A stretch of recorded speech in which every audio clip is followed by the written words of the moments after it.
Embedded Insiders, Brandon and Rich interview Michael Grant, Vice President of Services at Anaconda, an open-source data science company that manages the Anaconda distribution of Python and R programming languages. Michael explains some of the obstacles organizations looking to enter the AI space need to watch out for before they get started, from licensing issues to security vulnerabilities to technical strategies. He then discusses how his company's recent collaboration with the IBM Watson team can help such organizations integrate, organize, and manage their AI solution stacks from model development to endpoint inferencing using a package-centric architecture. Later, John LaBrosse is back with more things that annoy a veteran software engineer as he rants about the use of lengthy macros in the C language. Welcome to another edition of the Embedded Insiders. I'm Brandon Lewis, Editor-in-Chief of Embedded Computing Design. I'm here with Rich Nass, who is the Darth Vader of Embedded. Thanks, Brandon. You know, on the last episode, we had this whole discussion about Star Wars, which makes me think of some other TV show that I think people who like Star Wars actually like, which is The Big Bang Theory, which had Mark Hamill as a guest on. So there is a relationship there, and I'm not sure where I'm going with this, except that I had a meeting with Amy Farrah Fowler, who was fantastic in person, way different than her character. Definitely as smart as her character, but a fantastic personality and a lot of fun to be around. Where am I going with this? I have no idea. I was waiting for you to say that you were going to be on an episode of The Big Bang Theory or something. I would have loved to. You know, I was a big fan of that show. Elon Musk was a guest. Mark Hamill. They had some really good people on that show. You know, well, while we're name dropping, you met Michio Kaku, didn't you? I did. I actually have a picture of me and him and I hanging on my wall here. He also was a very, very interesting dude. What are we talking about today? Today, we're talking about something that's also about really smart people. Artificial intelligence, or as it lends itself into our discussions, usually machine learning. You wanted to talk about why it's so hard.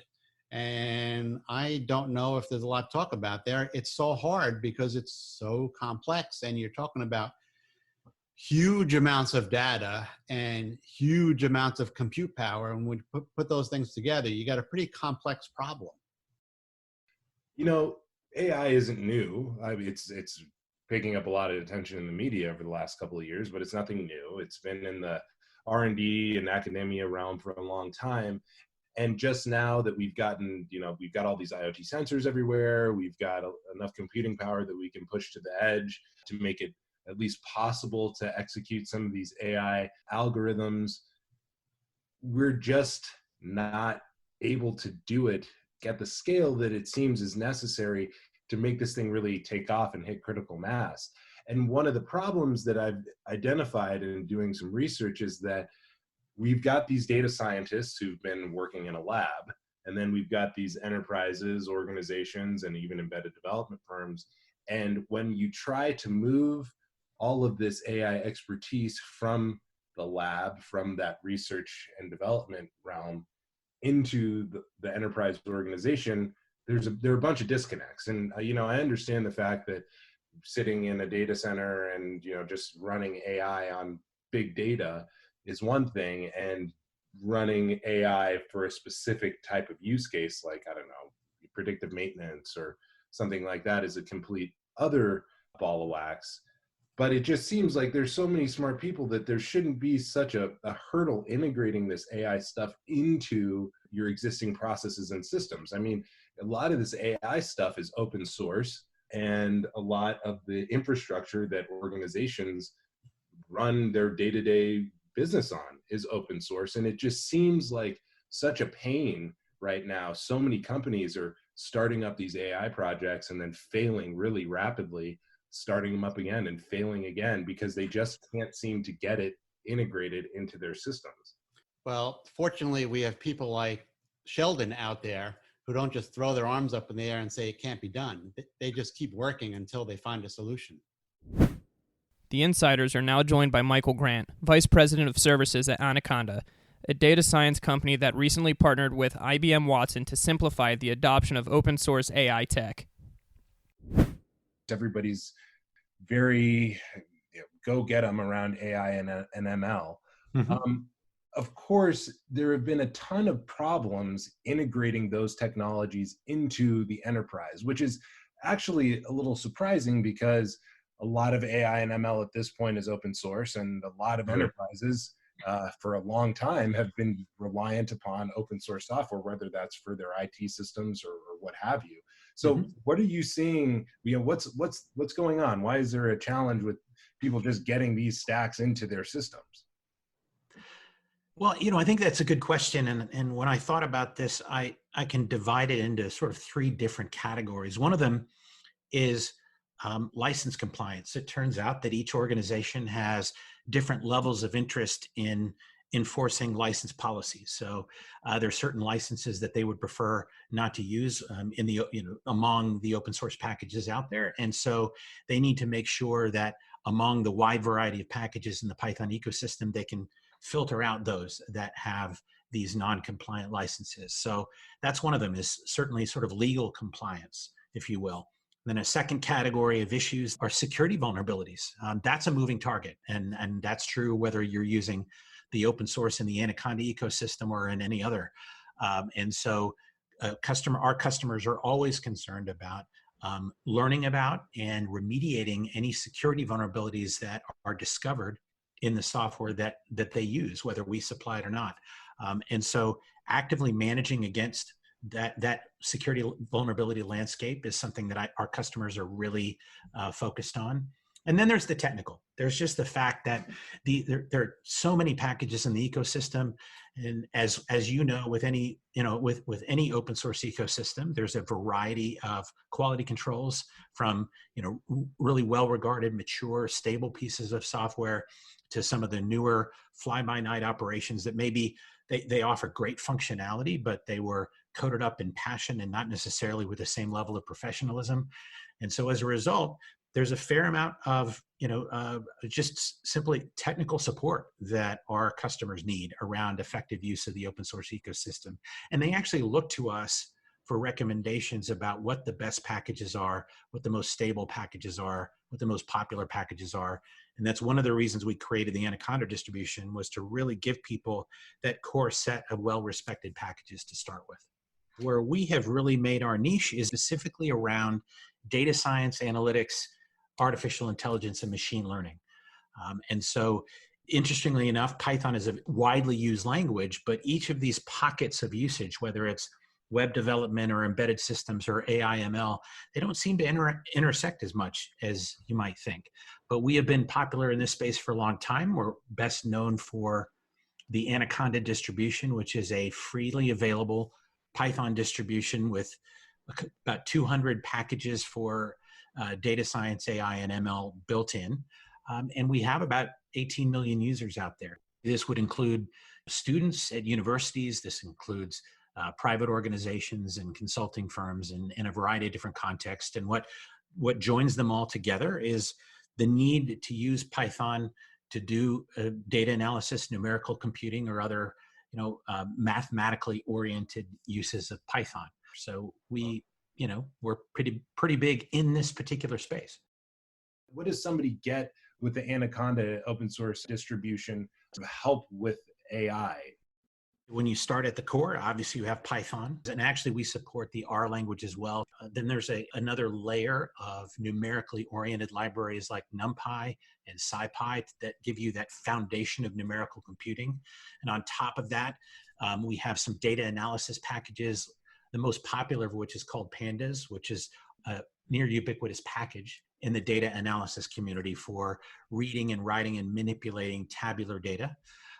And then you've got the higher level machine learning and AI packages. The most popular ones or most well-known packages right now are scikit-learn, for instance, TensorFlow out of the Google organization. PyTorch is another one along the same lines as TensorFlow, providing the artificial neural network-based learning.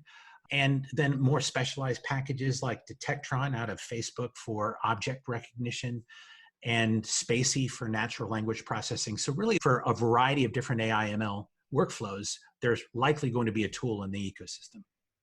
I'm assuming that there's something in there, for everybody, even if the organization in question doesn't have, said data scientist on hand, said individual who's been working with AI models and algorithms for some time, because that seems to be one of the big hangups, at least to me, with the proliferation of AI tech. There are a lot of companies, especially in older industries like manufacturing or retail and so forth, that intuitively know that they would benefit heavily from adopting effective AI machine learning approaches, but they don't necessarily have the personnel who are trained in that. And so then the question is, do they go out and they hire somebody fresh out of AI ML boot camp or a data science degree program at a university? Now they have the mathematical expertise, but do they have the domain expertise? Do they have the intuition needed to take the math and apply it effectively to the industry? Again, whether it's manufacturing, retail, or something else. Or you could go the other way. You could say, should I take somebody who is a seasoned expert in the industry and train them on the effective use of AI ML? And honestly, I think both models have merit, but I don't really see a way around doing at least a little bit of formal training. The fact of the matter is that these packages aren't magic. They're only going to be as good as the data you put into them and the effort you put into building effective models. And so you need to combine not just the open source software with the right measure of training and experience in the area. There are a lot of methods to do what you're suggesting. Mm-hmm. Is it really the open source nature of Python that sets this apart? Well, I think one of the things you just can't beat with open source is the network effect and the sheer volume of innovation and development that goes on in this community compared to sort of the more proprietary walled gardens for analytics that are out there. I won't obviously name brands here, but I mean, there are tool sets that are pretty common, especially in academia, that get brought into industry that, again, they don't have the literally millions of people around the world who are eager to contribute and implement their favorite algorithms or correct their pet peeves. and so it really is, I mean, I don't think there's a substitute for that organic and the tremendous number of people who want to contribute in their spare time, and even sometimes at the expense of their companies, at the willing expense of their companies. So I think that's honestly the number one thing that differentiates open source development from these more kind of proprietary commercial walled garden analytics packages. So what does it look like when a customer A comes to Anaconda and says, we want to start building an AI something? That's as far as they've gotten. Well, that's a really good question. So, we tend to focus on the software itself and supplying that software and helping them manage their open source assets. So, for example, in our partnership with IBM, we've delivered to them Anaconda Team Edition, which is a repository that allows our customers to mirror and make a copy of all of the packages that they would like to use within their organization. They can filter them out with an approval list. For example, if they're very concerned about security and licensing, they can individually approve the packages that they're willing to allow into their company, or they can have sort of a blanket approval process for packages with certain license types and low security vulnerability scores and so forth. So we give them that ability. So what does it look like with the IBM Watson integration you just mentioned? So how do the two interplay, and then what's the advantage of using them in conjunction? It might be surprise you to know just how much IBM Watson was already using Anaconda software under the hood before we even entertain this partnership that we have with them now. They use our packages because of the value we put into curating them and making sure that they interoperate well together, to making sure that, for example, if you install TensorFlow, you automatically get all of the packages underneath the hood, like NumPy and the right version of Python and so forth, that are needed to make it work properly. So, we come in and help that ecosystem work really well. And IBM has taken advantage of that and used it to build out this great AI platform using those individual packages as building blocks. So it wasn't too surprising that there would be interest in some sort of partnership. And so what we bring in with Anaconda Team Edition, again, is that governance model, which says, okay, so we know we need to use these AI ML packages. We need to make sure that they work well together, but we need to go further than that. And we need to respect our company, our enterprise's security policies and license management policies. And Team Edition is helping us do that. And so combine the two together and you have an approved, filtered, curated set of packages that are approved by your organization being fed into Watson to build out your machine learning models and your AI models. When I first think about somebody with a portfolio like yours, I think, oh, maybe maybe Anaconda is just really focused on training and more that data center type, labeling and classification. What about when we're talking about the actual end algorithm that's running on some, I don't know, pick some camera endpoint or something? Is that are those sorts of use cases that the Anaconda offering supports? Underneath the hood, we have something called the Conda package manager, and its purpose is to allow you to create execution environments that have all the packages you need to successfully run the code or the models of the applications that you've built. And Conda runs on a variety of different platforms, whether it is, obviously Windows, Mac, and Linux, would say the big three to start with, but it doesn't really stop there. I mean, you can install Conda packages on ARM processors and Conda packages on mainframes. And so the idea would be, I think, and so we already support the idea of moving models from training to production using Conda's ability to recreate your compute environment on different machines. Now, it's really easy if I'm using Linux, like an Intel-based Linux on my desktop and an Intel-based, production container, because then that translation process is relatively simple. But you'd be surprised how relatively straightforward it is to port a model that, say, you developed on your Windows laptop and trained on your Windows laptop, and then built an execution environment on, say, an ARM processor for the inference. It takes a little bit more verification, but Conda helps to smooth that process out considerably. John LaBrosse now fumes about lengthy C macros in Things That Annoy a Veteran Software Engineer. Something that really irritates me is to see the declaration of very long, lengthy macros. And by lengthy macros, I don't necessarily mean the name of the macro itself, but the actual content. In fact, macros that contains multiple level of parentheses, variables, statements, all kinds of things, go-tos in them, local labels. I've seen some crazy macros. Other things is the macros actually call other macros, and that calls other macros, and makes it really, really difficult for a programmer to understand what the macro does and actually debug it if you have to debug it. One of the other issue with the macro is that it's very difficult to single step into a macro. A lot of compilers, they actually execute each of the statements, and you don't actually see which code is actually executed. So really annoying from a debugging point of view. If you do intend to have a long piece of code executed by a macro, please consider using an inline function instead. Does the same thing, it substitutes the code in place, but it's substantially easier to debug and understand, especially when you need to single step through that code. Thanks for listening to this edition of the Embedded Insiders. For daily industry news, videos, and podcasts, visit our website, embeddedcomputing.com.